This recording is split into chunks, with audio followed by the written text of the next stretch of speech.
Alright, so I'm going to show you the Pen Mama window locks, and we got the 4-piece set.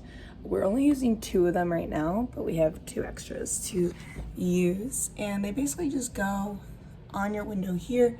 You lock them in with a screwdriver, and then they come with little keys where you can kind of unscrew it with these holes and get it out. So the window itself, I'm going to demonstrate right now.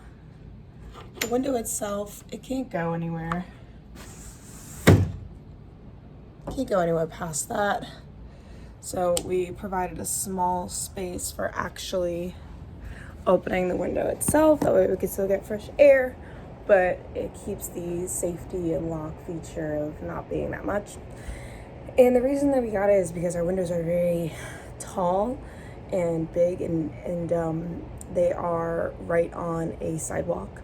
So the access was discomforting, hence the window locks. They're really great. We haven't seen it put into play, although I have broken a nail once or twice trying to open my window all the way, then realizing that I have the window lock, which is good because I have opened it with full strength and been stopped. I'd say it's doing its job.